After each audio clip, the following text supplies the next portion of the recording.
Assalamualaikum warahmatullahi wabarakatuh. Pertamanya saya hendak mengucapkan terima kasih dan selamat datang kepada penceramah kita Encik Badrul Hisham bin Ahmad yang merupakan pengerusi Rumah Pengasih, dan beliau telah pun berada di dalam Persatuan Pengasih ini lebih daripada 21 tahun, dan banyak pengalaman beliau yang boleh kita akan ambil untuk program kita pada petang ini. Dan saya juga mengucapkan terima kasih kepada semua peserta di dalam secara maya dalam webinar kita pada hari ini. Dan saya rasa kita boleh teruskan.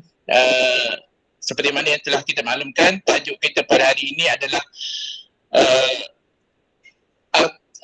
alkohol dan substan, ancaman senyap kepada kesihatan dan kehidupan. Dan untuk itu kita teruskan kepada Encik Badrul Hisham bin Ahmad untuk meneruskan kita punya ceramah pada petang ini. Silakan. Bismillahirrahmanirrahim. Assalamualaikum warahmatullahi taala wabarakatuh. Terima kasih kepada kita nak panggil apa, pengacara perantara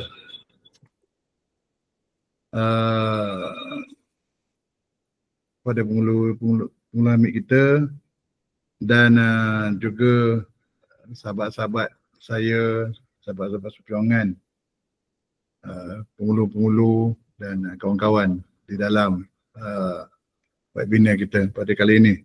Biasanya saya ni jadi, orang kata apa, kalau dalam webinar biasanya saya duduk dengar aja, hari ni saya pula kena bercakap kan. Tapi tak apa, insyaAllah kita berkongsi.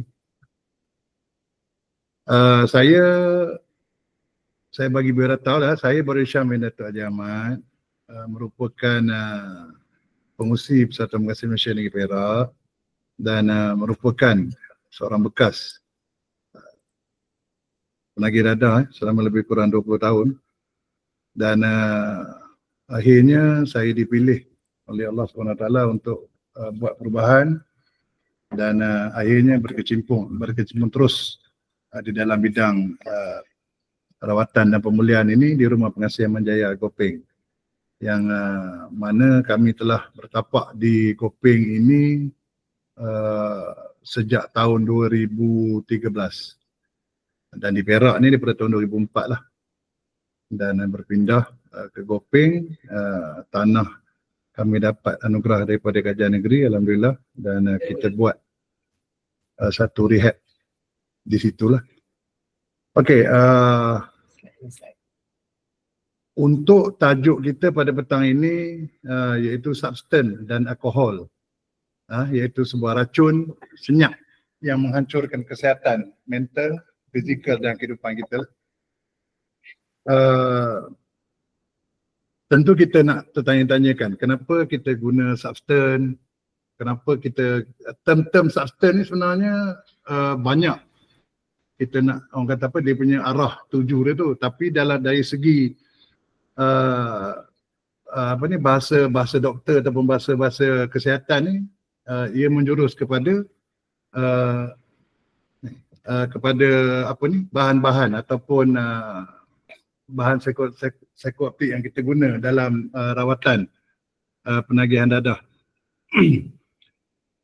Okey, kalau kita rujuk kepada bahasa-bahasa ataupun bahasa-bahasa kimia ni lah, bahan-bahan kimia dalam dadah ni, substan itu ialah dia akan mengubah cara otak kita berfungsi. That's why kalau kita tengok penagih dadah ni, orang heran kenapa tak boleh berubah, kenapa tak boleh nak, tak kira lah penagih apa pun, penagih ni tak semestinya dadah je, penagih heroin, penagih orang kata penagih game ke, judi ke, selain daripada itu juga kalau dia menggunakan benda itu sampai merosakkan otak dia, okey, kita kategori itu sebagai penagih. Dan bahan-bahan yang digunakan, ia boleh menukar perasaan kita, fikiran kita, kan, dan kesedaran atau tingkah laku seseorang. That's why kalau kita dalam rawatan rumah pengasih ataupun rawatan dalam konsep TC kita buat di pengasih, Apa objektif yang kita perlu betulkan dulu ialah kita betulkan 3 perkara ni dulu. Kita betulkan emosi dia, kita betulkan pemikiran dia, dan kita betulkan tingkah laku dia. Sebabnya, okey, antara perkara-perkara seperti kalau rokok dengan vape ni, orang kata tak adalah peratus untuk mengubahkan tingkah laku kita, pemikiran kita sampai teruk sekali, tidaklah. Kan? Dia antaranya kalau kita tengok dadah hari ni, dadah stimulan, dadah yang orang kata dadah rangsangan seperti syabu, yaba. Yaba ni panggilan untuk Thailand. Biasanya dia panggil, kalau kat sini dia panggil pek kuda. Kita tengok dadah opiat, cannabis, ketum ataupun ubat penenang yang kita gunakan dan yang memang kita tahu apabila kita ambil benda-benda terlarang ini terlampau lama, ia akan mengubah corak pemikiran kita daripada positif kepada negatif. Itu yang kita pasti. Yang saya lalui selama 20 tahun rawatan ini yang kita akan ubah dulu, barulah kita ubahkan kehidupan dia yang seterusnya untuk meningkatkan kualiti kehidupan dia. Okey, apa itu alkohol? Alkohol ni kita tahulah bahan-bahan yang bahan kimia dia daripada etanol yang rangsangan dia tak sama seperti dadah yang lain. Sebab alkohol ni satu kategori yang lain sebab dia bahan-bahan dia terhasil daripada, kita tahu daripada proses fermentasi dia daripada gula dengan yeast ataupun anggur, wine yang Bali. Tapi di Malaysia ni tak adalah, saya rasa kita tidaklah, orang kata apa, kebanyakan orang kita, orang Melayu ni, orang Islam ni, dia tidak terikat pada alkohol ni, ketagihan alkohol ni banyaknya kepada bahasa-bahasa asing lah. Okay. Dan ia juga bertindak mengurangkan fungsi otak kita dan memperlahankan tindak balas otak. Sebab itu orang yang mabuk, kita tengok dia mesti hilang kawalan. Bila dia mabuk, dia suka cakap merapu. Kalau orang India tu sekarang, kita tengoklah suka pukul orang, pukul bini. Kan, berjalan tutur hayang, kalau bawa kereta kadang dia langgar orang. Ini apa yang boleh dibuat oleh alkohol lah. Okey, kalau kita nak berbandingkan antara substan dengan alkohol kita tengok substan substan ni kita tahu dah. Kalau dekat Malaysia je dia memang haram dan dianggap jenayah. Daripada segi agama, dalam konteks keagamaan Islam kita, dia haram. Dan banyak juga agama-agama lain juga telah labelkan substan ataupun bahan-bahan terlarang ini sebagai haram dan dianggap sebagai satu jenayah. Kalau kena tangkap, tu kata penagih dadah dia suka, kalau tak tangkap tak salah, dia mengatakan kalau tangkap baru salah. Inilah dia ni, dianggap jenayah. Kalau ditangkap, di bawah akta adalah akta apa ni, kata urine test ataupun 12.2 memiliki banyaklah substan punya ni. Kemudian dari segi stimulan, dia akan aktifkan otak kita secara berlebihan. Dia punya tenaga tu, dopamin dengan serotonin dalam badan kita ni akan meningkat secara itu tengoklah pada dadah, kegunaan dadah yang diambil kan, kadang-kadang lebih daripada 1% pun. Ada sebab kita tengok, kalau kita tengok bila dia orang ambil substan tu, kita tengok perubahan pada fizikal dia orang, nampak ketara. Dari segi pemikiran, dari segi emosi dia orang nampak sangat ketara. Kan, dia akan kalau bertenaga tu kan, kalau kita tengok kebanyakannya, kalau hari ni stimulan data stimulan ni, orang akan guna masa bila tau? Masa dia nak belajar, dia nak jaga tengah malam 2-3 hari nak berjaga, kebanyakannya student. Ahli-ahli sukan, kita tengok kalau dia nak main bola ke, dia nak main badminton ke, dia rasa nak jadi Maradona ke, dia rasa nak jadi Ronaldo ke, dia akan ambil. Kan, dia rasa jadi macam kekuatan itu datang daripada tambahan. Sebab dia kata substan tu daripada benda yang datang tu, tambahan dia guna tu, dia akan ada kekuatan lain pula. Kan, kemudian tak tidur dah tentu dah. Kan, bila dia ambil substan tu memang tak tidur dah lah. Dia orang kata apa, kegunaan dadah itu dia akan meneruskan kita punya jangka jaga tu lama lagi daripada biasanya kita tidur pukul 12, hari ni pukul 12 tengah hari, besok lepas kita tidur. Kan? Kemudian dari segi perasaan kita akan, bila dia tak biasanya bila dia tak dapat dadah stimulan ni, dia akan mengamuk, dia akan Itu yang sehingga hari ni kita tengok ramai mak bapak kena bunuh. Kita tengok bukannya nak apa pun, duit je. Bila keluarga tak bagi, yalah hari-hari minta duit, siapa nak bagi? Mak. Orang kata tokek balok pun lari. Hari-hari duit. Akhirnya bila tak dapat, apa yang dia boleh buat, dengan keadaan marah dia akan bunuh mak dan bapak dia. Itu dah tahap yang kata apa, yang halusinasi dia paling teruk lah. Dia bercakap seorang-seorang, dia rasa macam ada orang datang suruh dia bunuh, ataupun macam-macam lah keadaan-keadaan yang boleh menimbulkan ketegangan emosi dia terhadap orang lain. Dia tengok mak, dia tengok bapak tu dah tak ada berapa orang lah. Disebabkan oleh dadah stimulan tadi. Memang that's why kita hari ni dadah yang paling kita takut ni adalah dadah ni. Dan sekarang ni banyak lah, ada macam-macam lah, gorila curut gorila lah, mushroom lah, lepas tu dengan apa tu yang zombie lah, macam-macam. Cuma dekat sini tak masuk lagi lah. Tapi memang kita tengok mushroom dah masuk, melalui vape aja dia masuk. That's why kita hari ni bukanlah kita menghalang, tapi kalau boleh vape itu pada kami bukanlah, pada saya personal tak ada halangan, cumanya dia punya flavor, kenapa dibenarkan masuk? Itu yang jadi persoalan. Kemudian kita tengok dadah jenis opiat. Dadah opiat ni dadah old school lah, macam heroin, morfin, pil kuda. Pil kuda ni dalam kalangan opiat, tapi dia agresif. Kemudian bila kita ambil, dia bersifat downer. So opiat ni dia bersifat, kalau kita ambil dia bukan tenang, tapi dia, orang kata apa, kalau kita guna secara berlebihan dia akan jadi lentuk. Sebab bila kita tengok orang guna opiat ni, dia kurang cergas. Dia kalau kena kan, kalau dia ambil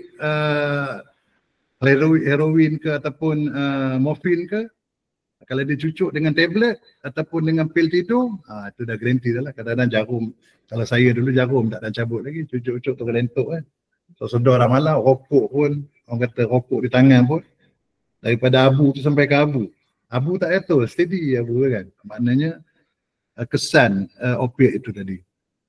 Memanglah kalau kita dalam keadaan kena, orang kata kalau keadaan biasanya, kesakitan dia amat teruk. Opiat ni, dia punya gian, withdrawal dia boleh sampai muntah hijau, boleh sampai orang kata apa, cirit-birit tu orang kata dah tak tahu dah, sambil jalan je cirit. Sebab apa? Panas dalam badan kan. So dia, bila dia ambil tu tujuannya untuk melegakan kesakitan je, dah tak ada dah. Orang kata apa, definasi atau dia nak ambil tu nak high, nak steam, tak ada dah. Dia untuk buang gian je, legakan sakit dia je. Kalau cannabis ni, saya dari segi cannabis ni, banyak di negara-negara seperti Amerika, Kanada, Australia, Thailand pun sendiri dah gunakan sebagai pengganti kepada ubat-ubat penenang ni. Contoh-contoh macam ubat William mana panggil, ataupun ubat-ubat yang orang kata apa, kepada yang ada masalah dengan jiwa, masalah dengan emosi. So mereka gunakan cannabis ini untuk membantu bagi pesakit-pesakit ni untuk tidur, mudah tidur, dia menenangkan jiwa dan dia ubah persepsi kita.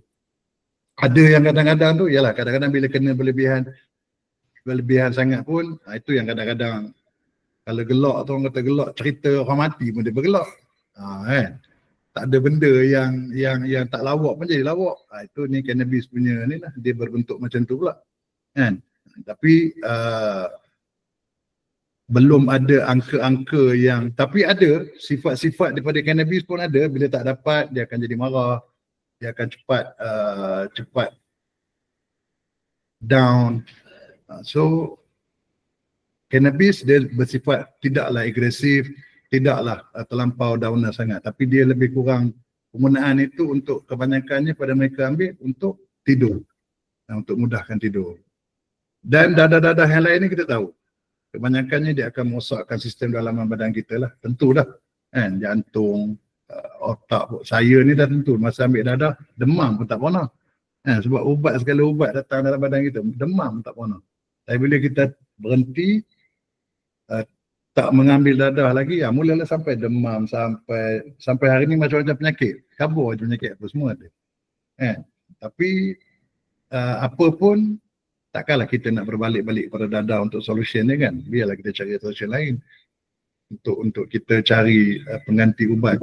Tapi kesan daripada penggunaan itu tadi, inilah dia. Berbeza pula dengan alkohol. Alkohol kita tengok hari ni, alkohol daripada segi undang-undang dia sah.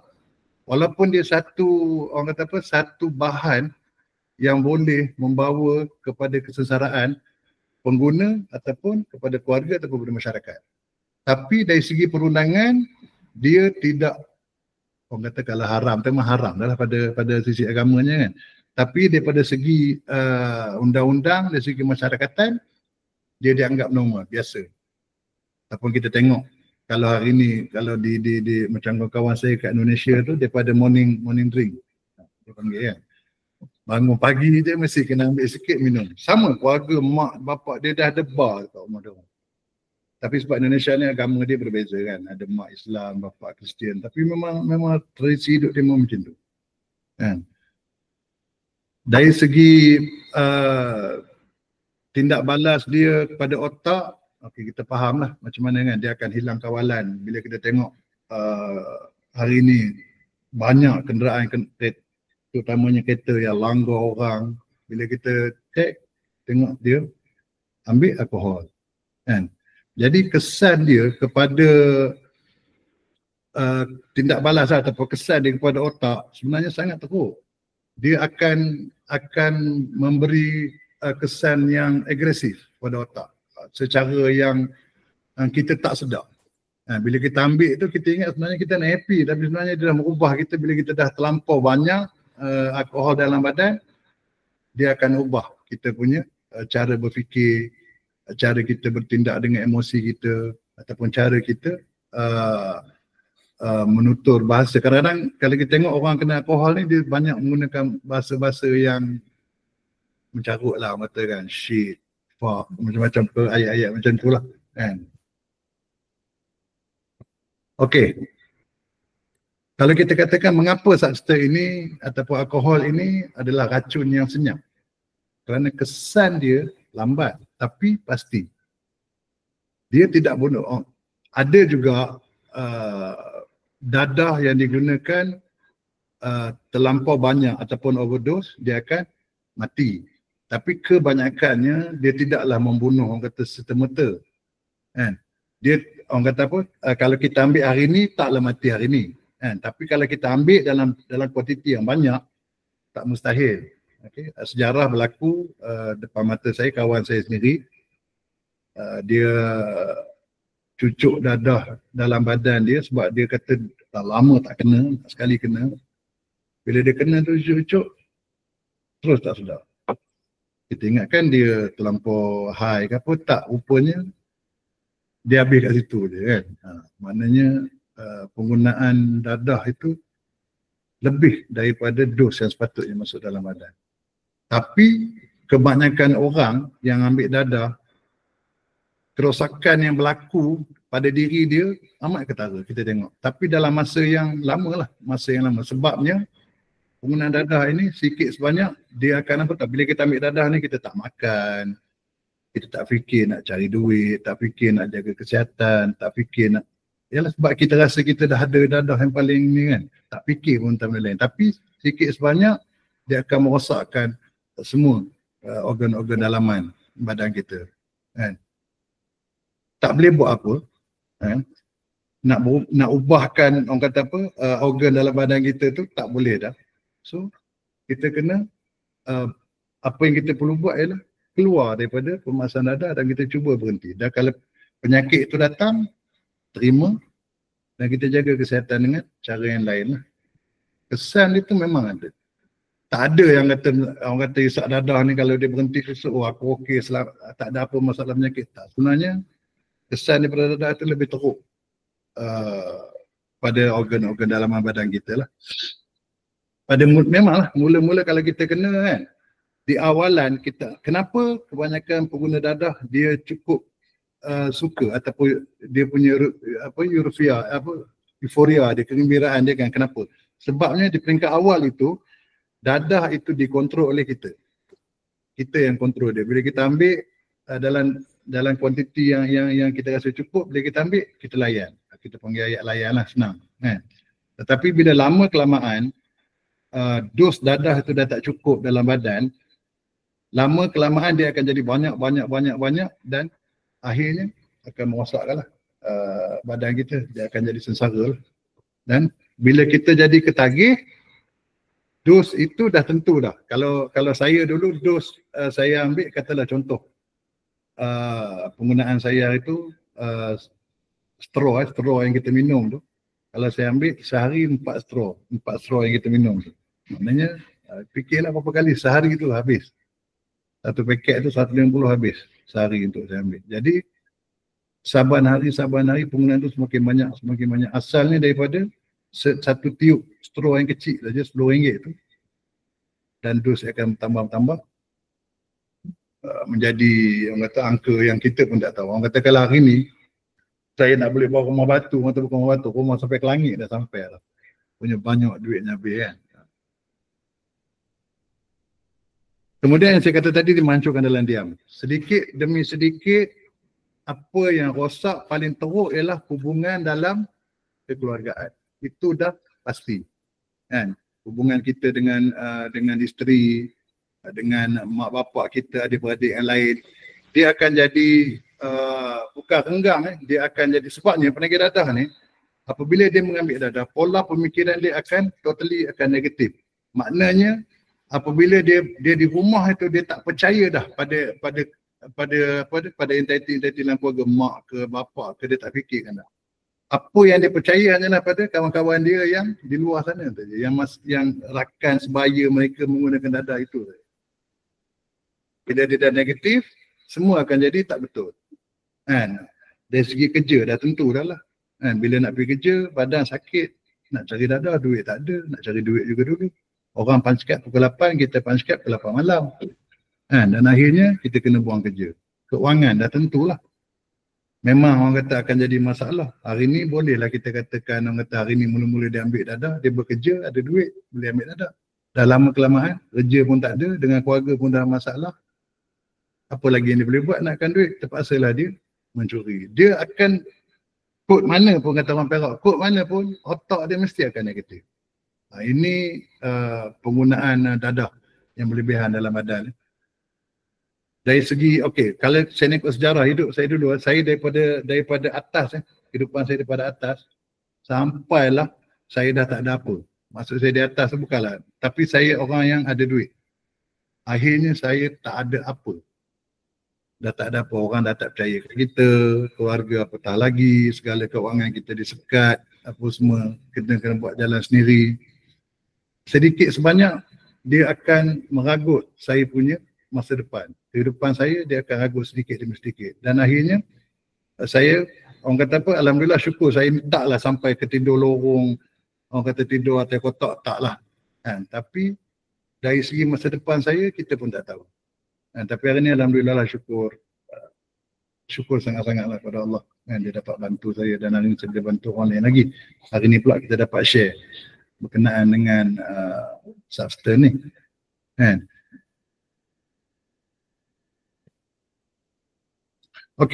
Kesan kepada kesihatan mental. Kita boleh tengok kalau hari ni kalau kita minum ubat batuk pun, bila kita batuk, minum ubat batuk, apa akan jadi? Kita akan jadi lemah, kita akan jadi mengantuk. Itu kesan daripada dadah. Itu pun dadah lah, dadah yang kita ambil. Tapi dadah itu dadah yang preskripsi dia yang telah dilulus oleh KKM. Kalau kita ambil dadah yang orang kata apa, dadah haram ni, apa akan jadi? Dia akan jadi kemurungan, dia akan jadi keresahan, gangguan tidur. Saya sampai hari ni, masalah insomnia masih ada. Kadang-kadang bila saya dah lewat selepas pukul 2 pagi, saya tak boleh tidur. Kurang-kurang pukul 4 pagi, 5 pagi baru saya boleh tidur. Sebabkan oleh kesan dadah ataupun euforia dalam badan ataupun dopamin dalam badan kita dah tak balance, dah tak macam orang biasa. So kesan dia akan jadi macam bila saya, kadang-kadang bila kemurungan tu sampai, saya pernah 2 bulan tak keluar bilik sebab kemurungan itu, dia akan jadi macam mana? Dia jadi tiba-tiba dia takut pada orang, takut pada suasana, rasa macam ada orang datang nak bunuh kita, ada rasa pelbagai-bagai perasaan datang bila kita orang kata apa dalam keadaan kita mengambil dadah ni dan dalam jangka masa yang panjang. Emosi dah tentulah. Kerja-kerja nak mengamuk, bila tak ada duit kan kira nak mukul orang je kerjanya, kan. Rasa tak tentu arah, putus asa. Gangguan-gangguan ini semuanya melibatkan apa? Dia akan ganggu kita punya mental kita. So kerosakan pada mental itu akan bertambah parah. Okey, kesan kepada kesihatan fizikal. Dadah adalah satu, orang kata apa, ubat ataupun orang kata, apa nak panggil, dia akan menghancurkan organ dalaman. Macam saya cakap tadi, sistem imun sebenarnya jadi kita akan jadi lemah dan kita mudah mendapat penyakit. Kesan daripada dadah ni tadi. Macam saya cakap tadi kan, saya kata bila kita ambil dadah, dalam jangka masa yang sama, organ-organ dalaman kita akan jadi rosak. Sistem ketahanan dalam badan kita tak ada. Dalam badan kita ni macam kem tentera lah sebenarnya kan. Ada satu kem yang besar. Dia ada apa ni, ada pos kawalan sana, pos kawalan sini. Tapi pos kawalan tu dah rosak dah. Dan sebab kesan daripada dadah tadi, dia dah usik kita punya apa ni, organ-organ dalaman. So secara tak langsung kita mudah untuk mendapat penyakit selepas daripada ambil dadah. Sama juga dengan alkohol. Alkohol lagi hari ni kita tengok ramai kan, yang penyakit jantung, penyakit hati, sistem saraf kita banyak, terutamanya daripada bangsa-bangsa India lah kita tengok. Bila sebab dia ambil alkohol yang paling murah. Dia panggil apa nama tu? Awak bukan pergi minum. Ada liquor dalam paket tu dia akan ambil harga RM2 je. Tapi kesan kepada diri mereka teruk. Kepada kesan dalaman dia sangat teruk kalau kita tengok. Keadaan dia orang yang, kalau kita tengok kaki dia pun berkudih, kita tengok lepas tu badan kering macam tak ada tenaga, peredaran darah dah tak sama. So itu kesan daripada alkohol. Kalau penyakit dah tentu dah lah, meningitis, tetanus kancing gigi, sakit jantung, HIV, AIDS, hepatitis ni. Saya hepatitis C. Alhamdulillah dah lepas. Penyakit-penyakit lain yang apa ni, bersangkutan dengan darah, garanti akan senang dapat. Okey, ancaman kepada kehidupan sosial. Kalau kita tengok daripada kehidupan keluarga, sebuah keluarga itu mesti ada satu-satu anak ataupun seorang anak ni yang tidak sehaluan, ataupun daripada kecil didikan dia tak sama dengan anak-anak yang lain, ataupun kadang-kadang ada ibu bapa yang membanding-bandingkan antara anak-anak. Anak ini macam ni, anak ni macam tu. Bila lama kelamaan dah besar, bila perasaan negatif itu banyak pada anak, kan, dan apabila dia ambil dadah, sedikit aja gangguan, secara automatik hubungan dengan keluarga dia akan menjadi renggang. Automatik. Apabila keluarga dapat tahu aja dia menggunakan dadah dalam keadaan yang daripada awal pun dah memang dia ni dijadikan sebagai, orang kata apa, macam anak tiri lah kan. Tapi bila dia ambil dadah, hubungan keluarga itu akan terus renggang. Dari segi pekerjaan, macam saya cakap tadi, tentulah kerja tentulah tak ada, hilang pekerjaan apabila penggunaan dadah itu diambil dalam masa yang lama. Ramai saya juga terlibat bekerja dan akhirnya tak ada pekerjaan.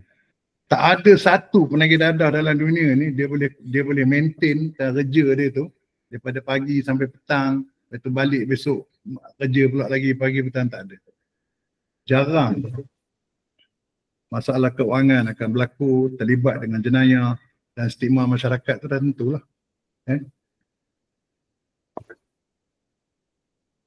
Okey, ada apa-apa pertanyaan setakat ni untuk ada yang apa, yang terlepas ke, yang kurang ke, yang tak tahu ke, yang apa ke, boleh lah.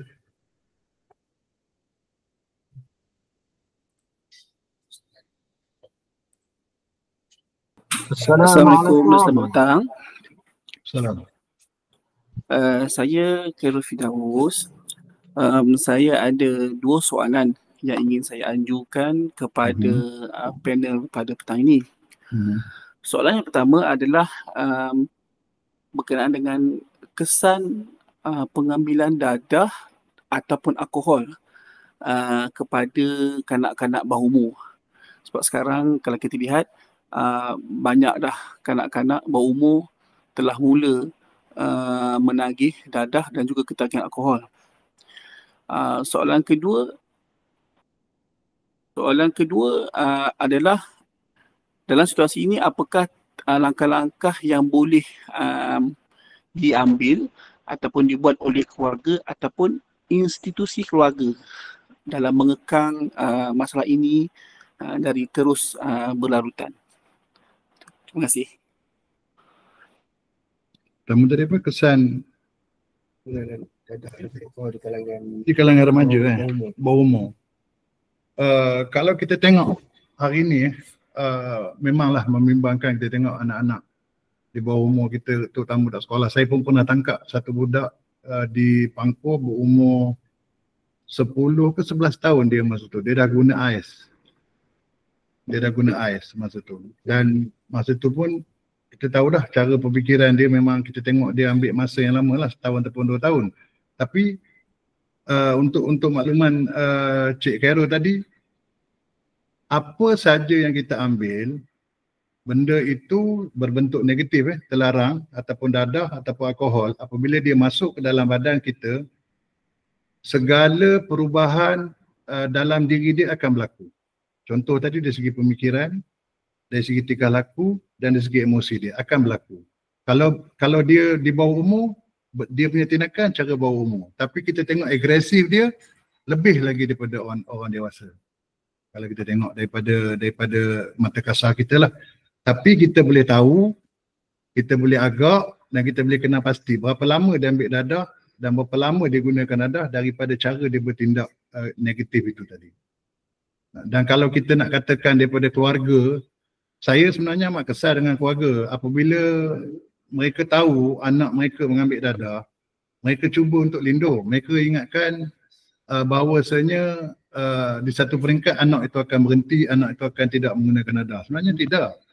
Penggunaan dadah ataupun alkohol ataupun substan ini, dia bukannya melibatkan dadah itu sendiri, tapi dia melibatkan 3 perkara ni tadi, tingkah laku, attitude tadi dengan dia punya pemikiran dan juga tingkah laku dia. 3 perkara ni. Kalau 3 perkara ni tidak diubah, apa benda pun kita tak boleh ubah. Terutama pada dadah tadi. Itu sebab keluarga kadang-kadang sampai anak tu dah satu peringkat yang teruk. Bila dia hantar macam tempat saya, dia hantar kat pengasih tu, anak tu dah agresif, anak tu dah mengamuk, anak tu dah separuh gila dah. Dalam bilik anak tu parang lah, apalah semua dah ada. So bila sampai ke tahap kerisauan, baru keluarga nak ambil tindakan, itu dah terlambat lah. Biasanya kalau di peringkat awal, kalau keluarga tu dah tahu dah, dia tahu dah. Biasa keluarga akan tahu anak itu mengambil substan selepas 6 bulan ke atas ataupun setahun ke atas. Apabila tingkah laku dia terus berubah. Masa tu keluarga dah tak kenal dah anak dia. Anak dia, kalau di pengasih tu kita panggil anak dia alien dah. Keluarga dah tak tahu dia ni anak aku ke anak orang ke. Sebab kesan daripada pengambilan dadah, pengambilan substan tu tadi. That's why kita nak keluarga ini cepat bertindak. Dia bila tahu je anak dia gunakan dadah, terus laporkan. Pada ADK sekarang ni, ADK pun dah ada dah langkah-langkah yang tak ada off record ni. Bila kita datang secara sukarela, dia akan hantar ke pusat rawatan dia orang secara sukarela. Sama juga dengan pengasih. Pengasih lagi lah kita langsung orang kata pun tak sebarkan maklumat keluar. Tak ada rekod pun tentang penggunaan. Dan insya-Allah kita boleh lakukan perubahan. Tapi kalau lambat, itu yang kita takut lah. Ya, yang penting sokongan pada keluarga, kod mana pun tak ada anak yang masalah ini, kena kuat. Dia jangan bila tahu dah anak tu guna, dia nak biarkan ke, nak halau ke tidak. Dia mesti kena ada satu, orang kata apa bondage dalam keluarga tu untuk bantu anak yang seorang. Jelas Cik Khairul? Satu soalan. Satu soalan ada lagi. Macam mana kita nak kenal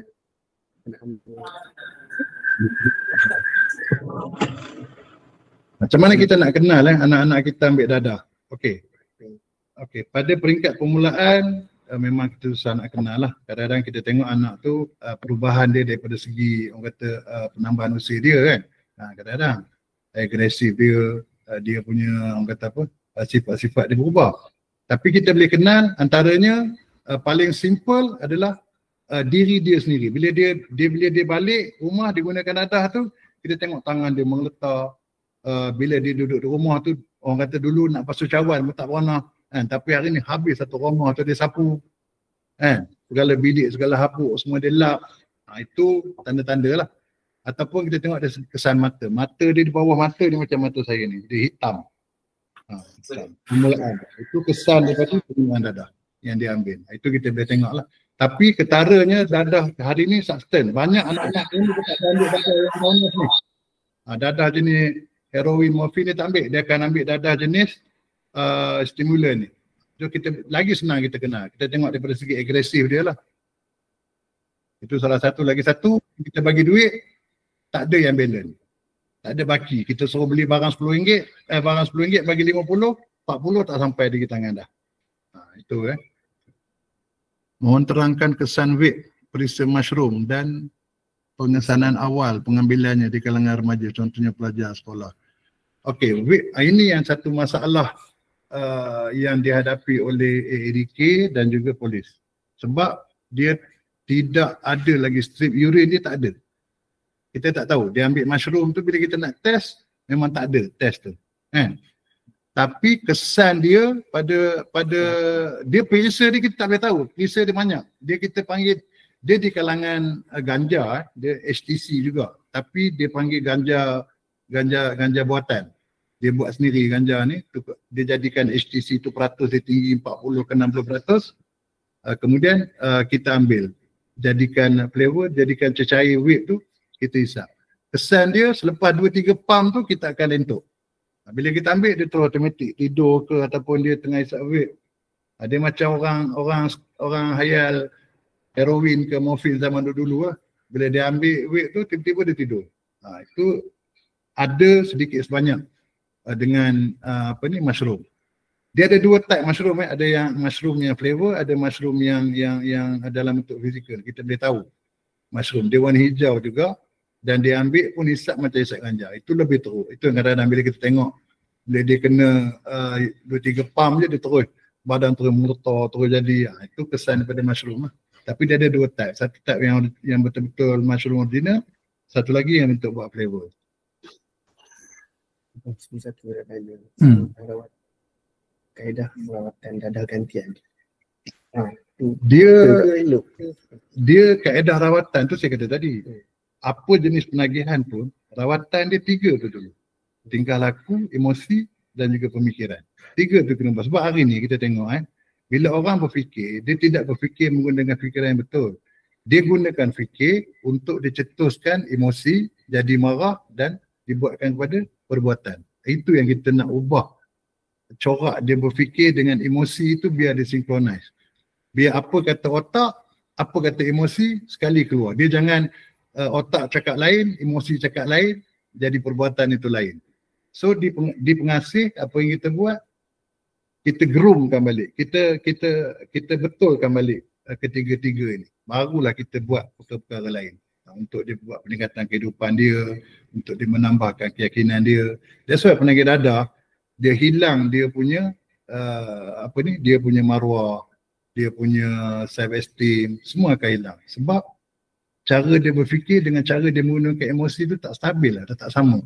Dia lebih banyak kepada emosi. So that's why di pengasih kita preparekan 3. Dia tak ada kata kalau pengasih tu masuk budak yang ada juga yang main judi, kaki judi. Judi online ni masuk ke pengasih, kita repairkan judi. Tak ada. Kita repairkan pemikiran dia.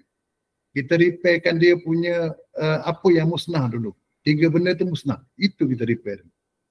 Barulah kita repair dan akhirnya barulah kita betulkan benda-benda. Assalamualaikum tuan. Ya, salam. Saya Omar Fazilah Muhammad daripada Kuala Kansar lah. Saya nak tanya satu situasi kan. Dalam banyak-banyak penagih ni yang macam penagih-penagih orang kampung, penagih-penagih yang orang kata daripada kalangan masyarakat kampung ni dah biasa tu. Tapi ada satu juga kumpulan penagih ni di kalangan profesional yang berpangkat, kadang-kadang tu doktor sendiri penagih ataupun profesor-profesor di IPTA, IPTS yang mengambil ni. Kita melihat mereka ni, adakah mereka ni sebenarnya dengan keadaan mereka yang terpelajar ni, dia orang boleh kontrol kalau ada pengambilan mereka, dadah ni. Ataupun akhirnya endingnya mereka pun haub juga. Tak boleh nak kontrol juga. Dengan dadah ni macam mana senario dia tu? Golongan-golongan yang profesional. Masih, jawab ni Cik Badai ya. Memanglah kalau betul lah Cik Badai kata golongan profesional, golongan yang kata apa yang bijak pandai. Di pengasih ni, siapa yang tak ada? Lawyer. Apa ni? Pilot. Ya? Ada semua ya? Pilot. Siapa lagi? Profesor tak adalah, tapi yang cerdik pandai semua ni banyak di pengasih. Tapi kenapa dia pun ambil dadah? Sebabnya tu saya kata tadi, 3 perkara ni tak stable. Dan kadang-kadang bila di peringkat awal, di sekolah dulu ataupun di peringkat remaja, dia pernah mencuba benda-benda terlarang. Dia pernah ambil kadang ganja ke, dia pernah hisap sekali dua morfin ke, heroin ke. So bila dia di peringkat umur yang dia dah profesional pun, tapi pemikiran dia tak profesional, sama juga. Bila dia banyak bertindak menggunakan emosi, dia tetap juga akan ambil. Ataupun kadang-kadang dia punya belief apa, dia kata apa, aku lawyer, aku akan ambil sikit ni untuk aku fight case ni. Sebab masa tu dia rasa dia boleh kontrol. Tu saya kata tadi, di peringkat awal, dadah ni kita boleh kontrol. Tetapi apabila satu peringkat jangka masa yang lama, dadah itu akan kontrol kita. Jadi pada masa itu totally akan musnah. That's why orang kata kalau di pengasih tu saya tak heran lah. Di kalangan profesional ni bapa hantar ni helikopter pun ada. Kan? Sebab nak kanak ni bersih, sebab nak kanak ni keluar daripada permasalahan dadah. Itu. Jadi dia punya orang kata apa akhirnya kebanyakannya ni tak kira kebanyakannya lah. Akhirnya akan hancur juga ya. Hancur. Kalau penggunaan itu berterusan, dia dadah stimulan ni ada yang orang gunakan untuk orang kata apa, untuk weekend ataupun untuk happening, untuk party. Ada yang orang guna macam tu. Dia pergi party, dia ambil, okey habis. Kebanyakannya guna kokain lah, kokain ataupun ketamin hari ni. Dia pergi disco, dia ambil, okey hari Sabtu. Maknanya dia weekend orang kata apa, apa dia panggil satu ayat tu. Hari Minggu je dia kena. Hari lain dia relax. Tapi kalau dah hari Minggu pun dia kena, Ahad pun dia kena, hari Isnin pun Selasa pun dia kena, maknanya dadah itu dah kontrol hidup dia. Secara tidak langsung hidup dia musnah. Sebab dia dadah. Susahlah peratus untuk kata dia ambil dadah dan dia boleh keluar dalam masa yang singkat, susahlah. Jaranglah berlaku. Baik. Kalau dadah orang kampung ni ketum lah ya hari ni ya. Tak terkawal ya. Allah Akbar. Ya. Macam mana kita nak ubah stigma masyarakat yang start? Dia stigma ni sebenarnya masyarakat ni kena faham. Dadah ini bukannya jenayah. Dadah ni sebenarnya penyakit. Okey, saya nak andaikan, saya suka andaikan penyakit dadah ni macam penyakit kencing manis. Penyakit kencing manis ni, dia bila dia tengok air manis, tengok teh manis, tengok gula manis, menjadi leji helio dia nak minum. Tapi nafsu dia terpaksa kawal, dia terpaksa tahan sebab ada orang. Bila dia minum orang tegur, kamu ni kencing manis, kaki dah berpotong, tangan dah potong. Dia rasa malu. Tapi cubalah dalam rumah dia tak ada orang. Tengok gula dia bantai, tengok nasi dia makan. Craving dia tu. Macam tu juga dengan orang yang ambil dadah ni. Craving dia tu. Bukan rindu tapi dia punya keinginan dia tu melampaui daripada dia punya cara berfikir. Sebab kita betulkan fikiran dia tu.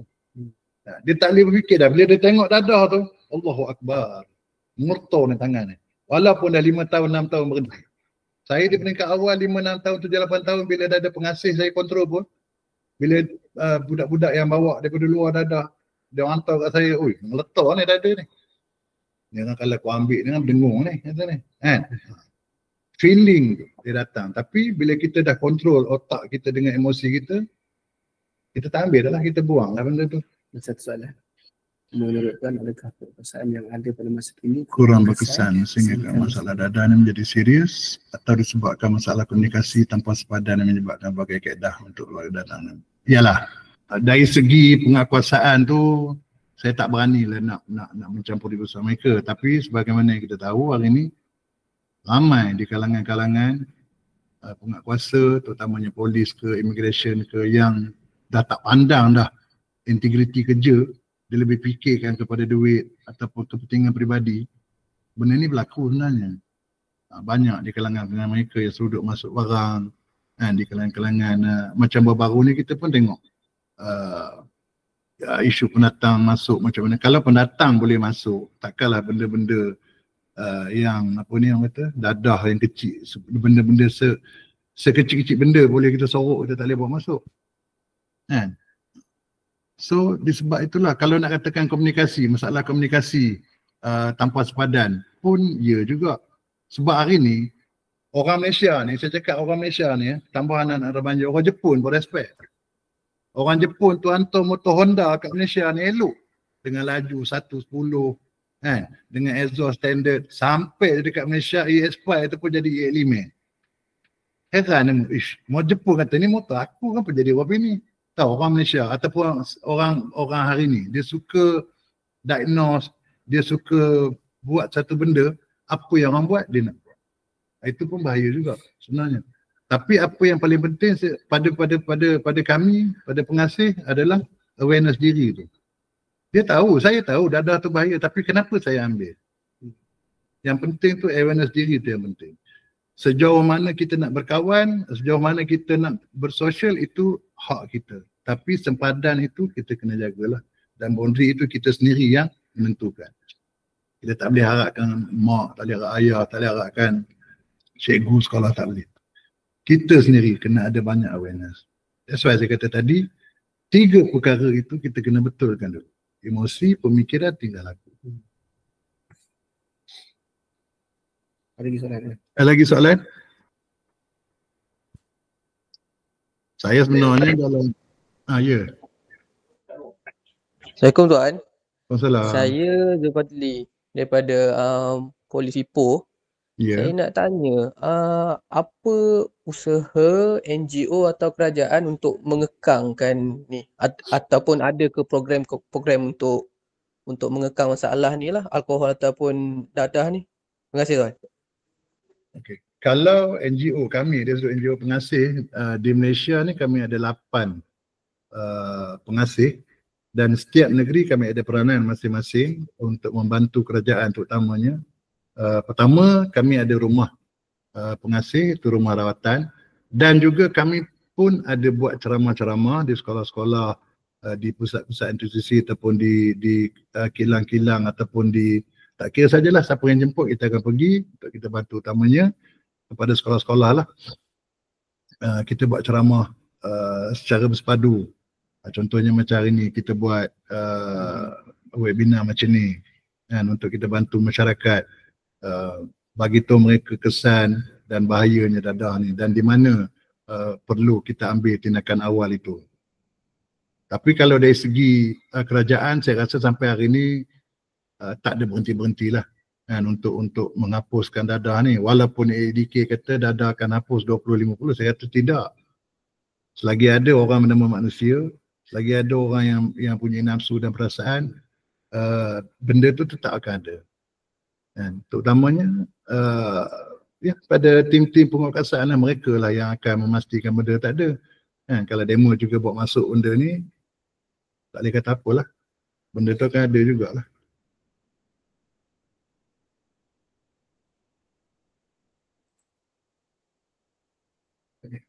Okey, tak ada dah. Ada lagi? Saya sebenarnya suka berinteraksi macam ni, bersembang. Kalau bagi ceramah ni kan, aduh, orang saya tak suka orang tu mendengar dan dia tidak berfikir. Saya suka bila orang tu mendengar, dia berfikir dan dia bertanya. Itu saya seronok. Oh, kita boleh ada two-way communication ni. Apa saja, tak kisah, tanya je. Nak tanya pasal saya ke, nak tanya pasal apa ke, boleh kita berkongsi pengalaman insya-Allah.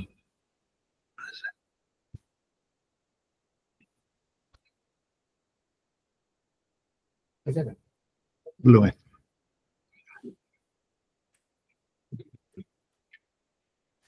So kalau tak ada boleh ke saya tutup kat sini?